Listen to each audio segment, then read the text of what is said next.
I remember the exact moment I realized the pain had stopped being mine. It didn't leave. It didn't fade. It just stopped belonging to me.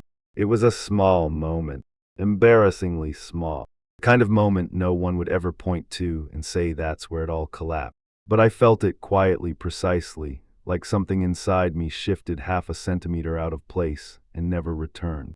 She was in the kitchen. I was in the doorway. And something in my chest was wrong, not sharp, not dramatic, not cinematic, just wrong. A dull pressure like someone had placed a hand inside my rib cage and forgot to remove it. I leaned against the door frame, not for support, I told myself, just because standing straight felt unnecessary. Hey, I said. My voice sounded normal. Too normal. I remember noticing that. The way it slid out of me like it didn't pass through anything real. She didn't turn around. The sink was running. Water hitting metal in a constant, indifferent rhythm. I think something's wrong, I added. There was a pause. Not a dramatic one. Not the kind filled with tension. Just a gap. Like she was deciding whether the sentence required processing. Then, casually, you should probably rest. No eye contact. No shift in posture. Just words placed neatly between the sound of water and the clink of dishes. I stood there, waiting for something. I didn't know what. Concern, maybe a question. Anything that would confirm the sentence I said had landed. But nothing came. The water kept running. She picked up another plate. I felt the pressure in my chest deepen, not physically, but structurally. Like something beneath the pain adjusted itself to accommodate something heavier. I don't think it's that simple, I said. This time my voice came out thinner, not weaker. Just stretched, like it had to travel farther to reach her. She sighed. That was the first real reaction. Not to my pain, to my persistence. I've had a long day, she said. Can we not do this right now? Do what? Question formed instantly, violently, but it didn't come out. It stayed inside, echoing. Do what? What was this? Talking. Exhausting. Needing something at the wrong time. I remember focusing on her shoulders. The way they stayed relaxed, unburdened, unaffected. It wasn't cruelty. That would have been easier. Cruelty has intention. This was absent. Like I was speaking into a space where meaning didn't stick. Okay, I said. And that was it. That was the moment. That tiny, almost invisible fracture. Because something inside me adjusted right then. Not loud, not dramatically. Just efficiently. Like a system rerouting around damage. I stopped expecting her to turn around. At the time, I didn't recognize it as the beginning. I thought it was just a moment, one of many, forgettable, replaceable. But moments don't stay where they happen, they spread, quietly, systematically. After that, I started noticing things, not new things, just things I had filtered out before. Like how she never asked follow-up questions. She responded, yes, but never entered the conversation. Her words always ended things. They never opened them. How was your day? Fine. What did you eat? Something quick. Are you okay? I'm tired. Each answer was complete. Self-contained. Closed. I started testing it. Not consciously. More like pressing on a bruise to see if it still hurt. I didn't sleep last night. That's why you're tired. I think I'm getting worse. You always say that when you're stressed. I don't feel like myself. You'll feel better tomorrow. Every time she resolved me. Like I was a minor inconvenience in need of categorization. Not understanding. Just placement. And I began to disappear inside those placements. At first I tried harder. Explained more. Chose my words carefully. Softened my tone. Removed anything that might sound like accusation. I'm not blaming you, I just want you to understand. I don't need solutions, just what? That part always failed. Because I didn't actually know what I needed. I only knew what I wasn't getting. And that's a dangerous kind of absence. One night I remember sitting across from her at dinner. The room was quiet. Not peacefully quiet. Not comfortably quiet. Just what? Quiet in a way that made every small sound feel intrusive. Fork against plate. Glass touching wood. Breathing. I think something's wrong with me, I said. Again. Different day. Same sentence. She didn't look up immediately. She finished chewing. Swallowed. Took a sip of water. Only then. You've been saying that a lot lately. There was something in the way she said it. Not concern. Not even annoyance. Just an observation. Like noting a pattern in the weather. I mean it, I said. My fingers tightened slightly around the fork. I noticed that. The way my body was trying to communicate something my words couldn't carry. She finally looked at me. And for a second, just a second, I thought I saw something. Attention. Focus. Maybe even concern. But then she tilted her head slightly, studying me. Not emotionally. Analytically. You've always been like this, she said. Something in my chest didn't break. It shifted again. That same half centimeter. Deeper this time. Like what, I asked, she shrugged. Overthinking. Dramatic about small things. You internalize everything. Each word landed cleanly. Nightly. Like she'd used them before. Not necessarily out loud, but internally. Repeatedly. I opened my mouth. Closed it. Opened it again. Because suddenly I didn't know which part of me I was supposed to defend. That's not how I started. But the sentence dissolved halfway. Not because I didn't have a response, but because I wasn't sure it would matter. She had already placed me, labeled me, resolved me, and arguing against that felt pointless, like trying to convince a wall it should be a door. So I nodded, just slightly, barely noticed. Maybe, I said, and something else shifted. After that, I started watching myself, not in a reflective way, not in a healthy, introspective way, in a detached way, like I was trying to see what she saw, to understand the version of me that existed in her mind. Was I dramatic? Did I overreact? Was this just me? I replayed conversations in my head, over and over, slowing them down, examining tone, word choice, timing. Maybe I did say things too often. Maybe I did sound the same every time. Maybe the problem wasn't that she wasn't listening. Maybe it was that I had nothing new to say. That thought stayed. It grew root. Because it was plausible. And plausible thoughts are the most dangerous. So I started saying less. Not intentionally, it just happened. I'd feel something rise inside me, a thought, a discomfort, a need. And before it reached my mouth, something would intercept it, filter it, ask, is this new? Is this worth saying? Will this just confirm what she already thinks? And most of the time, the answer was no. So the thought stayed inside. At first, that felt like control, like maturity, like I was improving, becoming easier to live with. But something strange started happening. The thoughts didn't disappear, they accumulated, quietly, densely, until my silence wasn't empty anymore. It was crowded. And the more crowded it became, the harder it was to tell what was real. Was I actually in pain? Or was I just repeating a pattern she had already identified? One night I stood in front of the bathroom mirror, just standing, not doing anything, not thinking anything clearly, just observing. My face looked normal, too normal. I leaned closer, studied my eyes. They didn't look like they belonged to someone in pain. And that confused me, because the pain was there, constant, persistent, but it didn't show. And if it didn't show, then maybe it wasn't real.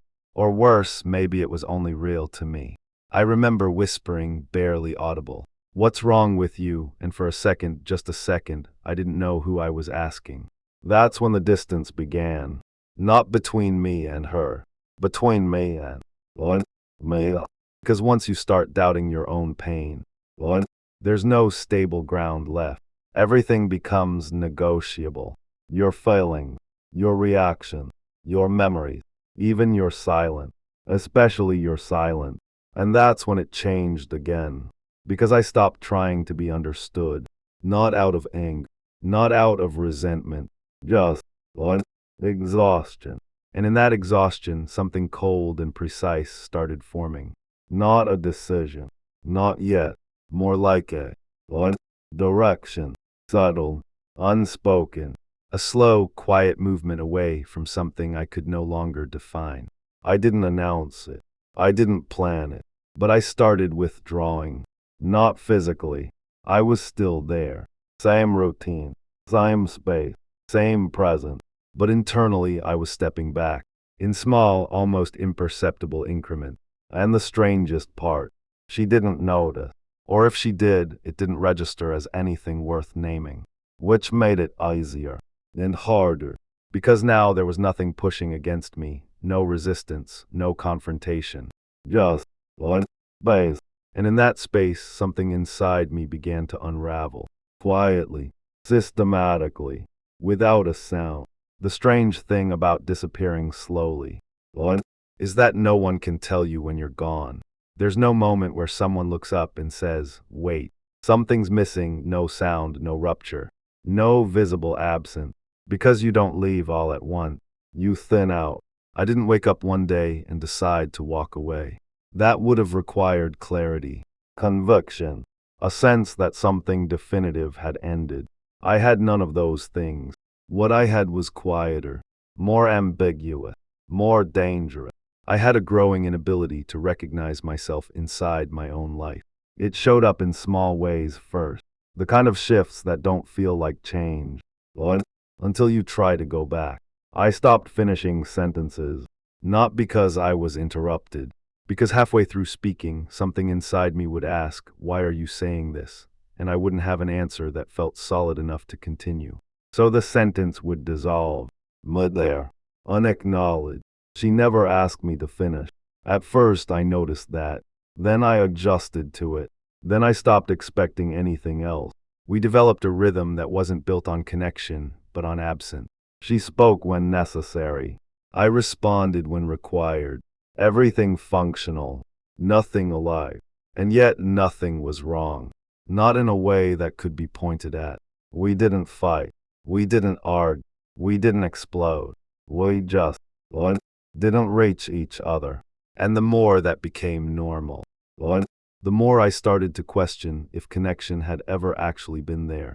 That thought didn't arrive loudly.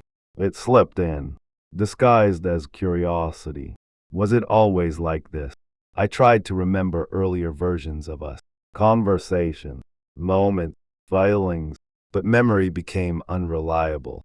Not gone, just distorted, like trying to recall something through fog. Shapes without edges, emotions without certainty. Had she always answered like that? Had I always needed more? Or had something shifted so gradually that there was no clear before and after? The more I tried to trace it, the less stable everything felt. So I stopped trying, and in that absence of effort, something else grew. A quiet detachment, not from her, from everything. I started noticing how my body moved through the apartment, like it belonged to someone else. Opening door, sitting down, picking things up. All of it felt slightly delayed, like there was a fraction of a second between intention and action. And in that fraction, I wasn't fully there. I would watch my hand reach for a glass, and feel nothing connected to the movement, no ownership, no urgency, just observation. It wasn't frightening. Not at first. It was relieving. Because if I wasn't fully inside my own actions, then maybe I didn't have to fully feel them either. And feeling had become unreliable. Every time something surfaced, pain, confusion, even the faintest need, it was immediately followed by doubt. Is this real? Is this valid? Or is this just you? Again. Her voice had never said those exact words, but it didn't need to. It had already shaped the space where my thoughts formed. So now every feeling arrived already weakened, already questioned, already compromised. And over time, they stopped arriving at all. Not completely, but enough that I could go through an entire day, without noticing anything distinctly emotional. Just neutral, flat, functional. She seemed more comfortable during that time. I noticed that. The way conversations became easier, shorter, cleaner, no tension, no resistance. Because I wasn't introducing anything that required engagement. I had become manageable. And that word, it stayed with me longer than it should have. Manageable. I started seeing myself through that lens. Not as a person, but as a variable. Something that needed to be kept within acceptable limits. Not too emotional. Not too quiet. Not too present. Not too distant. Just balanced enough not to disrupt. And the more I succeeded at that, the less I existed. It wasn't a trade I consciously made. It just happened. Until one night I noticed something that didn't fit. She was laughing. Not unusual. Not rare. But something about it felt misaligned. I was sitting across from her. Same table. Same space we had occupied hundreds of times. She was looking at her phone, scrolling, reacting, and then she laughed, soft at first, then a little louder. Her shoulders moved slightly, her head tilted, her eyes focused. It was a real reaction, immediate, unfiltered, and I felt something in my chest, not pain, not exactly, more like recognition. That sound, that version of her, it existed, it just didn't exist with me. I didn't interrupt. I didn't ask what was funny. I just watched, and something inside me started aligning in a way it hadn't before. Not emotionally, structurally, like pieces that had been floating separately, suddenly fitting together into a shape I didn't want to see. It wasn't that she couldn't respond. It was that she didn't with me. That distinction mattered more than anything that had come before. Because absence can be explained, excused, rationalized, but selective presence is deliberate. And for the first time, I didn't question that thought. I didn't soften it. I didn't reinterpret it. I just let it exist. And in doing that, something else became clear. I had been waiting, not actively, not consciously, but consistently, waiting for a version of her that was already being given elsewhere. Just not here. Not to me. The realization didn't hurt the way I expected. It didn't spike. Didn't overwhelm. It settled. Heavy. Final. Like something that had been trying to become true for a long time. Finally allowed to be. I looked down at my hands. They were still. Relaxed, no tension, no urgency. And that's when I understood something that felt almost clinical. I wasn't angry. I wasn't even hurt. I was done. Not in a dramatic way. Not in a decisive, spoken, this is over kind of way. Just complete. Like reaching the end of something that had been ending for a long time. She laughed again. Softer this time. And I realized I didn't feel the need to be included in it. Not excluded. Not rejected. Just unrelated. That was new. And it was enough. I stood up. The movement was quiet, unremarked. She didn't look up. Of course she didn't. I walked to the bedroom. Each step felt precise, not heavy, not hesitant, just intentional in a way I hadn't felt in a long time. I opened the closet, looked at my clothes, not deciding what to take, just observing. Because suddenly ownership felt different. What was mine? What had ever been mine? Not the space, not the routine, not even the version of myself that existed here. I reached for a shirt, paused, the pause stretched, because for a second I didn't know if taking anything mattered, if leaving required proof, if absence needed to be visible to be real. Then a quieter thought surfaced. You don't need to explain your disappearance. That thought didn't come with emotion, just clarity. So I let the shirt fall back into place. I didn't pack a bag. I didn't write a note. I didn't check the time, because none of those things felt connected to what was happening. This wasn't an event. It was a continuation. of something that had already been in motion for a long time. I walked back through the living room. She was still there. Same position, same posture, still scrolling, still inside a world that didn't include me. I stopped for a second, not to say anything, not to wait, just to register the moment, because I knew this was the closest thing to an ending I would get. And even then, it didn't feel like one. Just another quiet transition. I looked at her, really looked, and for the first time in a long time, I didn't search for anything. Not recognition, not connection, not meaning, just observation. She didn't feel like someone I was leaving. She felt like someone I had already left. A long time ago. I turned, walked to the door. My hand rested on the handle.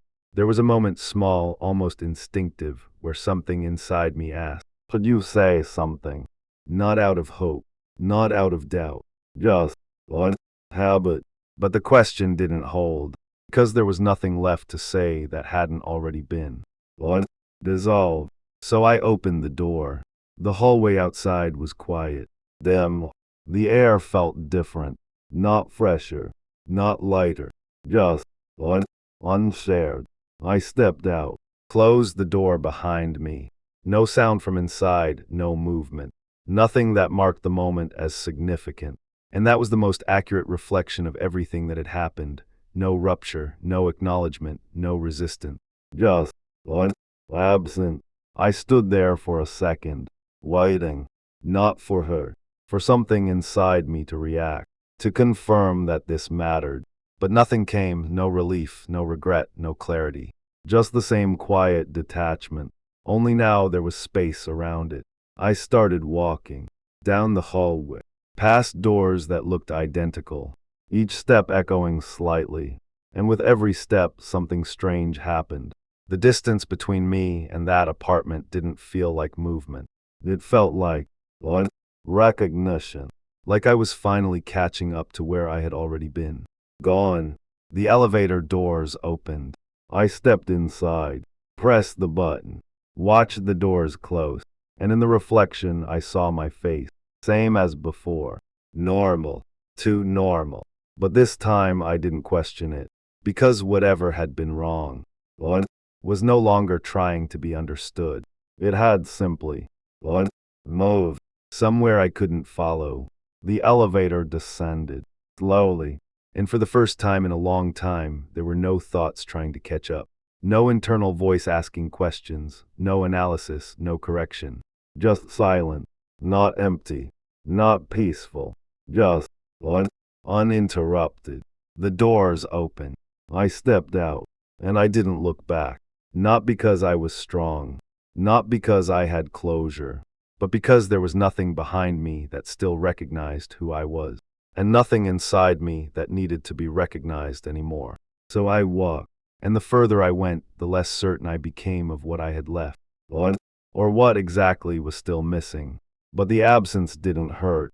It just remained, like something that would follow me quietly, not demanding attention, not asking to be resolved, just existing, somewhere just outside the reach of understanding. And maybe that was the final shift, not leaving her, but losing the need to explain why I did, or even to myself whether I ever truly existed there at all.